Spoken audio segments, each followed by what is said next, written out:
கலங்குறீங்க? Mic கொடுங்க. எதுக்கு mic கொடுங்க? ஹாப்பி. ஒரு நிமிஷம். Mic mic mic mic mic mic வேண்டாமா?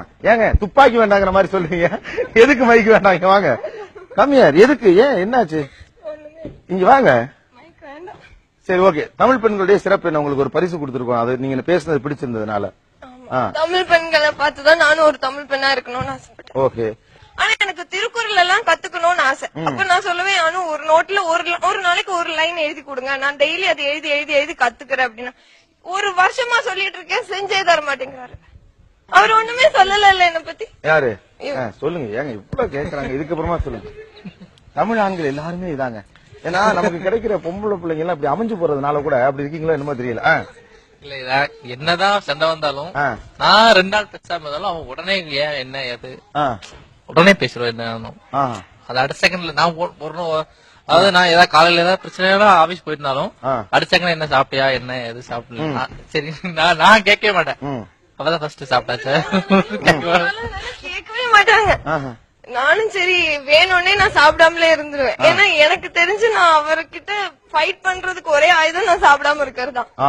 ஸ்டார்டிங்ல எல்லாம் பிரெக்னெண்டா இருக்கும் போதெல்லாம் சாப்பிடாம இருந்தா அவர் ரொம்ப ஃபீல் பண்ணி கேட்பாரு, சாப்பிட்டியா சாப்பிட்டியான்னு கெஞ்சுவாரு.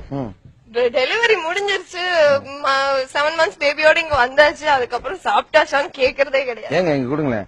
ஒரு நான் எக்ஸ்பிரசிவ் மானா தெரியுறீங்க. வழக்கமான நிறைய தமிழர்கள் உங்கள் மனைவியை உங்களுக்கு எவ்வளவு பிடிக்கும்? அவங்க எவ்வளவு லவ் பண்றீங்க சொல்லுங்க. அவன் வந்து கேப்பா எப்பவுமே வந்து நீங்க வந்து என்ன எவ்வளவு பிடிக்கும் அப்படின்னு. அது எதுவுமே வந்து வார்த்தையால சொல்லிட்டோம் அப்படின்னா வந்து அதுக்கு அர்த்தமே இருக்காது. அதெல்லாம் கிடையாது. யார் சொன்னா இது? இந்த டயலாக் பேச தெரியாதனால சொல்றீங்களா என்னன்னு தெரியல.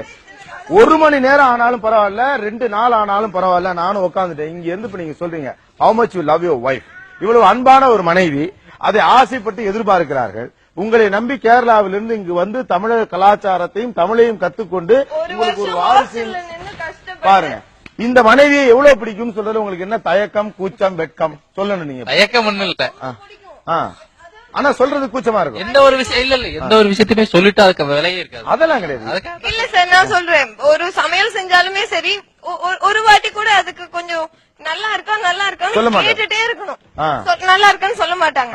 சரி, ஒரு புது ட்ரெஸ் போட்டா சரி எதுவுமே உள்ளே வச்சிட்டு இருப்பாங்க, அது நமக்கு தெரியுது. ஆனா ஒரு வார்த்தை சொல்றதுல என்ன இருக்கு? சொல்லுங்க. இந்தாங்க உங்க மனைவி எவ்வளவு பிடிக்கும் சொல்லுங்க. கொடுங்க. இல்ல நீங்க அவர்கிட்ட தெரியும். இல்ல எங்களுக்கு தெரியாது, எனக்கு தெரிஞ்ச அனுப்ப. உங்கள் மனைவி உங்களுக்கு எவ்வளவு பிடிக்கும்? எவ்வளவு பிடிக்கும்னா எனக்கு எனக்கு என்னோட உயிருக்கு மேல அந்த அளவுக்கு பிடிக்கும்.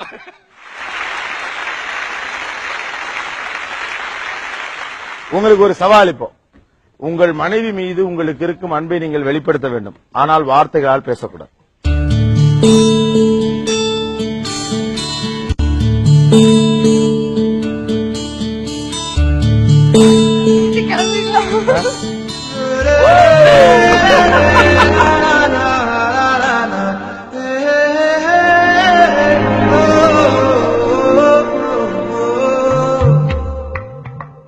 லவ்லி கப்புள் வீட்டுல போய் சுத்தி போட்டுக்கங்க. All the very best. நீடோழி வாழ நீயா நானா எல்லாரும் சார்பாக வாழ்த்துக்கிறது. ஏன்னா ஒரு பெண்ணுக்கு அந்த ஆசை இருக்கும். உங்களுக்காக இவ்வளவு டெடிகேட்டடா அவ்வளவு வந்திருக்க பொண்ணுக்கு வேற என்ன முடியும்? உன்னை எனக்கு பிடித்திருக்கு என்பது ஏதாவது ஒரு வார்த்தை சொல்லணுமா இல்லையா? Okay, all the best. நல்லா நிறைய